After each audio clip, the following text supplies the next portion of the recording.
आणि मी उद्याची येणारी पहाट या मतदारसंघामध्ये विकासात्मक आणि रचनात्मक कामाची असली पाहिजे. या देशाला दिशा देत असताना प्रधानमंत्री मोदी साहेबांचे हात बळकट करणारी असली पाहिजे. राष्ट्रीय प्रवाहामध्ये माझ्या मतदारसंघाला सामील केलं पाहिजे. जे काही या राष्ट्रामध्ये या ठिकाणी घडतंय त्याची एक पंगत माझ्याही मतदारसंघामध्ये बसली पाहिजे. याच्यासाठी अहोरात्र प्रयत्न करणारा मी कार्यकर्ता आहे. आणि मला अभिमानानं सांगावंसं वाटेल की मागच्या वेळी मी ज्यावेळी उभारलो त्यावेळी एक नवीन उमेदवार होतो, एका तरुणाला आपण संधी दिली. आज मी ज्यावेळी खासदार म्हणून 5 वर्ष काम केले, 3 वर्ष करोनामध्ये निधी आला नव्हता, निव्वळ 2 वर्षामध्ये 8,200 कोटी रुपयाची कामं करणारा हा खासदार धैर्यशील माने आपल्या सेवेशी परत या ठिकाणी उभा आहे. हे सेवेचं व्रत आहे. हे आई अंबाबाईनं या ठिकाणी आमच्या खांद्यावर दिलंय.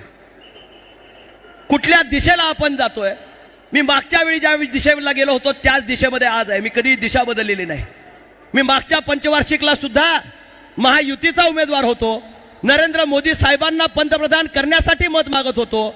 या जिल्ह्याचा विकास करण्यासाठी मत मागत होतो. सांगली जिल्ह्याचा विकास करण्यासाठी मत मागत होतो. आणि आजही मी मागत असताना महायुतीचा उमेदवार म्हणून या ठिकाणी मत मागतोय. आणि जे पवित्र धनुष्यबाण माझ्या खांद्यावर मागच्या वर्षी होतं, मागच्या इलेक्शनला होतं, तेच धनुष्यबाण घेऊन मी आज या ठिकाणी आपल्या समोर येतोय. मी कुणाशीही विचारांची प्रतारणा केलेली नाही. गद्दार नहीं खुद्दार है हम, बड़ा साहब के वफादार है हम, भले ही उनके खून के नहीं लेकिन उनके विचारों के सच्चे वारसदार है हम. त्यांच्या विचाराला सलाम करत सामान्य माणसाला ताकद देण्याचं या ठिकाणी काम एकनाथजी शिंदे साहेब करतायत.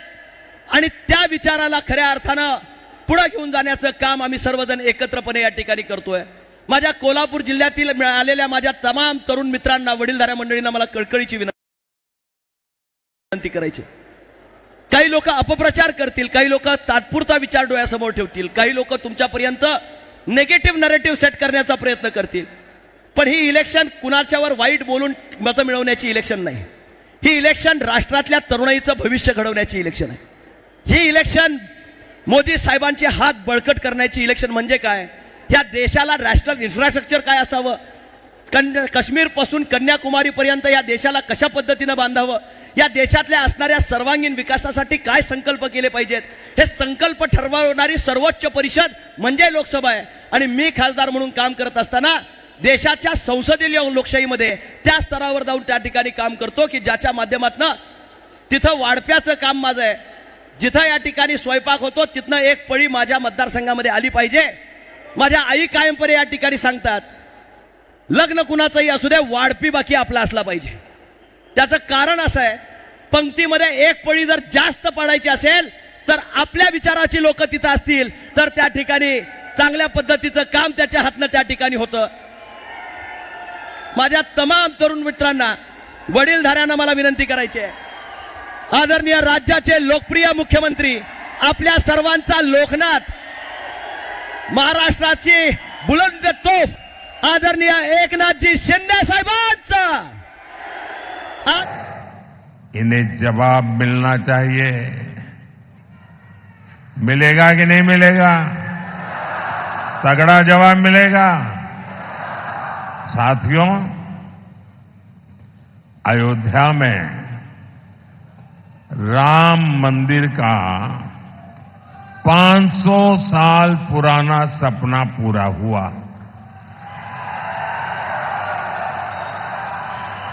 दशकों तक राम मंदिर को बनने से रोकने वाली कांग्रेस ने उसका भी बहिष्कार किया. और ये कांग्रेस कितनी अधपतन में गई है. ये राम मंदिर के जो ट्रस्टी है ना, ये अच्छे लोग हैं, तो कांग्रेस के सारे पाप माफ कर दिए और घर जाकर के निमंत्रण दिया कि नहीं भाई चलो जो हो गया आओ. उन्होंने उस निमंत्रण को ठुकरा दिया. क्या कोई कभी प्रभु राम के दरबार में जाने का निमंत्रण ठुकरा सकता है क्या? ऐसे लोगों पे भरोसा कर सकते हैं क्या? अरे कांग्रेस वाले, जरा आईने में चेहरा देखो वो अयोध्या के अंसारी, अयोध्या का वो अंसारी परिवार जो जिंदगी भर राम मंदिर के विरुद्ध अदालत में केस लड़ता रहा। उसके पिताजी भी लड़ते रहे, वो भी गुजर गए, वो भी लड़ता रहा। लेकिन जब न्यायालय ने कहा कि भाई ये राम मंदिर है,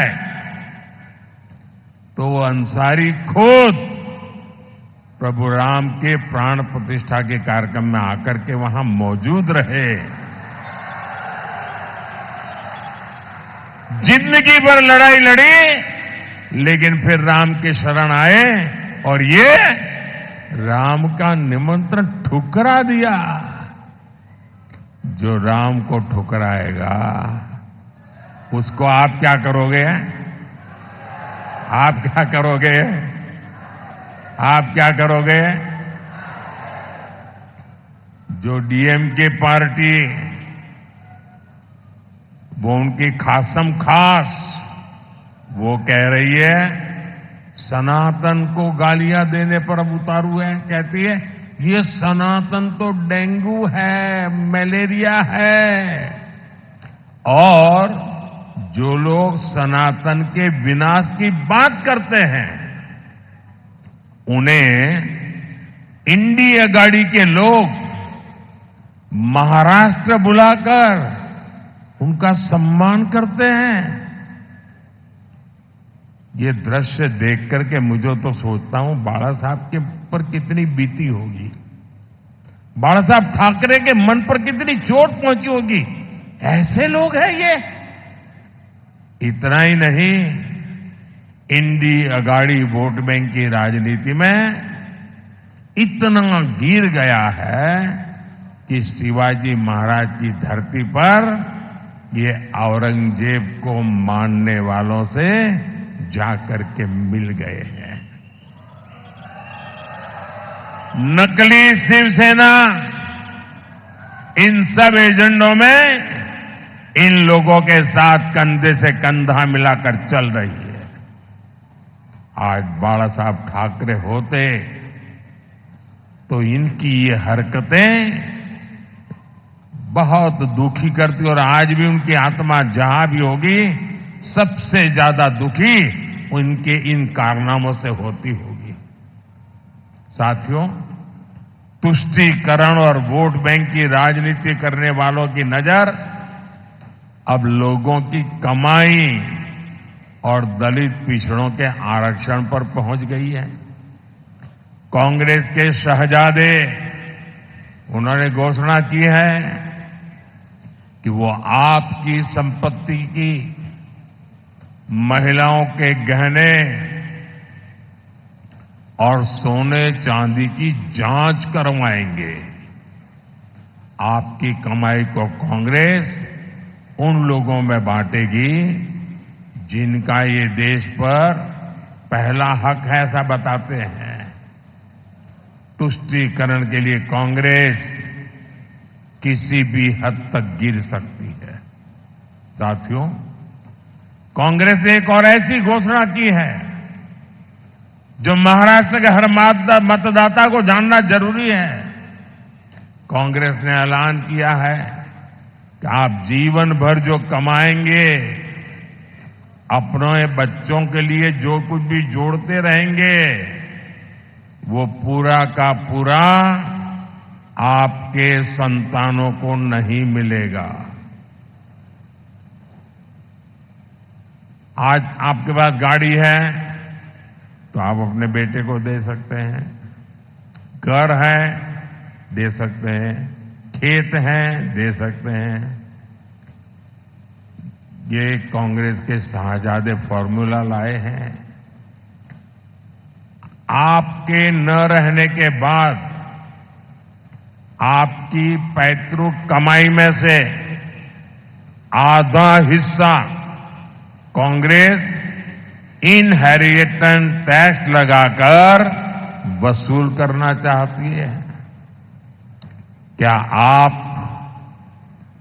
अपनी मेहनत करके जो कमाई की है, पाई पाई बचाई है बच्चों के लिए, क्या उससे आप लूटने देंगे क्या? ये कांग्रेस की सरकार जो सपने देखती है उसको पूरा होने देंगे क्या? साथियों, महाराष्ट्र बाबा साहब आंबेडकर, छत्रपति साहू जी महाराज, ज्योतिबा फुले की धरती है। महाराष्ट्र की यह धरती सामाजिक न्याय का प्रतीक है, लेकिन कांग्रेस और इंडिया अघाड़ी ने सामाजिक न्याय की हत्या करने की भी ठान ली है। हमेशा बाबा साहब का अपमान करने वाली कांग्रेस अब दलितों, पिछड़ों के आरक्षण पर डाका डालने की तैयारी में है। कांग्रेस महाराष्ट्र समेत पूरे देश में आरक्षण का अपना कर्नाटका मॉडल